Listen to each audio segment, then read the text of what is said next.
Hello students, today we are going to continue our next video from chapter 10, that is SI unit of length। बच्चों आज हम इस previous videos में हमने unit के बारे में बात किया था, व्हाट इज स्टैंडर्ड यूनिट, और आज हम बात करने वाले हैं SI यूनिट के बारे में।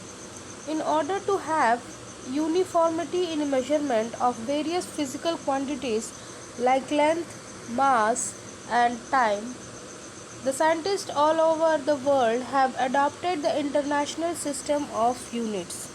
The unit of this system are called SI unit, यानी इंटरनेशनल सिस्टम ऑफ यूनिट को SI यूनिट कहा जाता है। SI unit is the short form of French name System International D units. We can now say that SI unit are the standard unit of measurement which are used in all the countries of the world। इस प्रकार हम कह सकते हैं कि बच्चों की जो SI यूनिट है वो पूरे दुनिया में यूज़ किया जाता है। The SI unit of measuring length is meter. The symbol of meter is m. One sample of standard meter is kept at the National Physical Laboratory in New Delhi.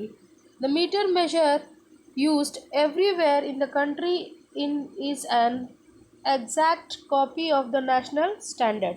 The SI unit of measuring mass is called kilogram and the SI unit of time is second. We will study SI unit of mass and time in detail in higher classes.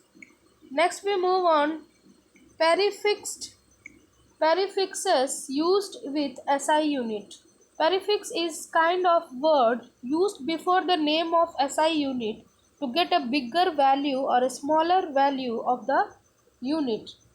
Here we will give the meaning of only three common prefix, that is kilo, centi and milli. Kilo is a prefix which denotes the 1000, that is kilo means 1000, or you can write in a number also. So when we write kilo before the unit of the length meter, it becomes kilometer, and which means 1000 meter. 1 kilometer equal to 1000 meters. Centi is a prefix which denotes the 100th, यानी कि that is centi means 100th, यानी 1 by 100. So if we write the centi before the unit of the length, it becomes centimeter, which means 1 by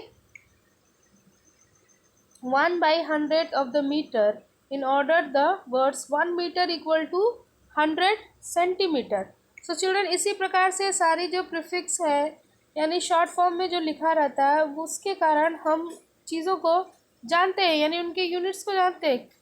km जैसे kilometre is written in a short form km, centimetre is written in a short form cm and millimetre is written in short form mm। बच्चों यहाँ पे एक problem है, you can see the height of a person is 1.6 m, express the centimeter and millimeter. In the first case we have to convert the height meter into centimeter, and the second case we have to convert meter into centimeter.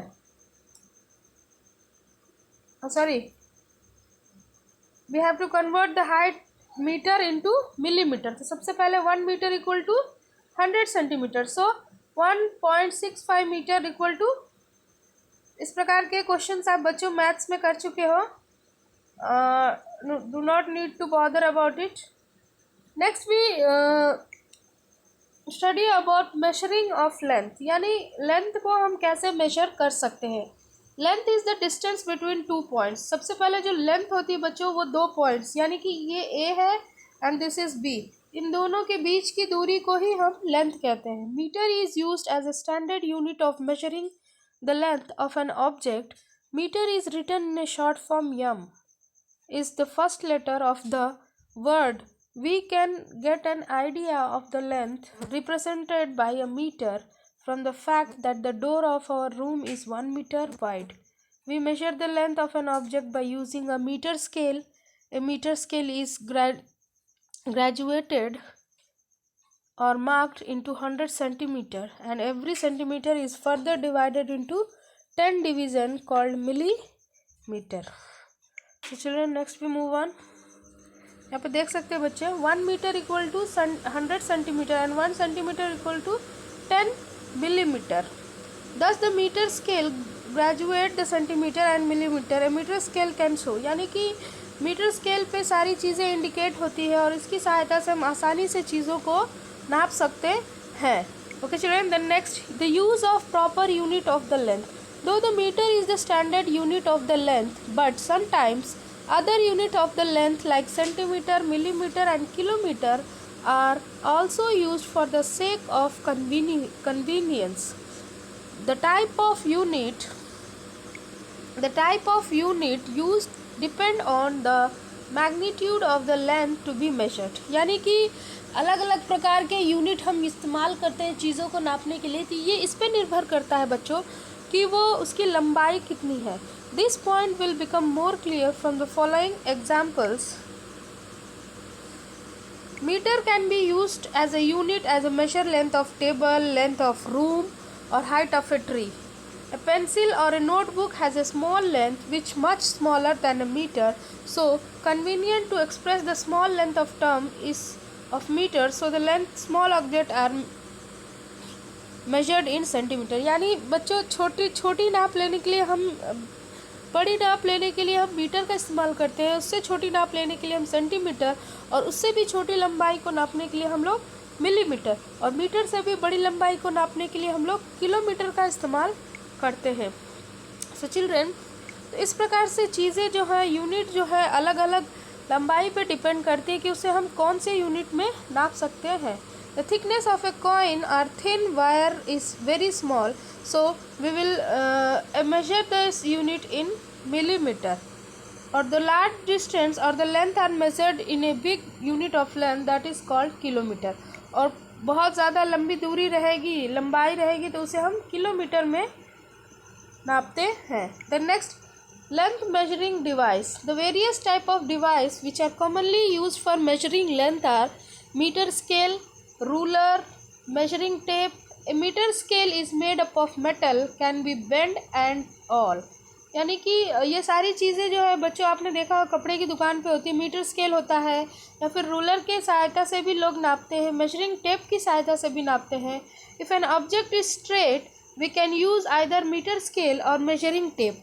यानी कि जब object बिल्कुल सीधा होता है तो हम उसकी लंबाई मीटर स्केल या मीटर मेजरिंग टेप से नापते हैं। And then if an object is round then we use a measuring tape for making a measurement. Okay children, then next, a full meter scale is very long, hence convenient to use a measuring small length, so we use ruler for measuring a short length in our school work. A ruler is a short scale marked in a centimeter and millimeter. बच्चे यहाँ पे आप देख सकते हो, यहाँ पे दो मेजरिंग थिंग्स है, मेजरिंग टेप है और मेजरिंग स्केल है, रूलर है। The next, these rulers short scale are usually made of plastic and scale made of meter or wood are also available in the market. Please note the whether we use scale or ruler, it means the same thing. How to measure a length of an object. हम किस प्रकार से चीज़ों को नाप सकते हैं। तो बच्चों हम कैसे नापेंगे। The length of an object is measure by using a scale and mark centimetre and millimetre. In order to measuring the length of an object we place the scale और ruler along the object such a way that zero mark. यहाँ पे देख सकते हो बच्चों, तो चीज़ों को हम इसके ज़ीरो मार्क से लेकर ही नापेंगे। यहाँ पे एग्जाम्पल में दिख रहा है आपको। So children, it is not even to describe, काफ़ी ज़्यादा हार्ड नहीं है। आप हमेशा मैथ्स में स्केल के द्वारा चीज़ों को नापते हैं, किस प्रकार नापते हैं ये सब आप लोग को आता ही है। The next, the length of A card is given the scale division which complete the right side of A card in figure 52। अब यहाँ पे देख सकते हो बच्चों, स्केल के 0 पॉइंट से रखकर हम इसे नापेंगे और इसकी जो लंबाई होगी that is 4.2 centimetre. Okay children, then next we move on. In the next video I will teach you about precautions to be taken while using a scale. यानी स्केल से चीज़ों को नापते समय हमें किन किन बातों का ध्यान रखना होगा. So today I am going to end this video. Thank you.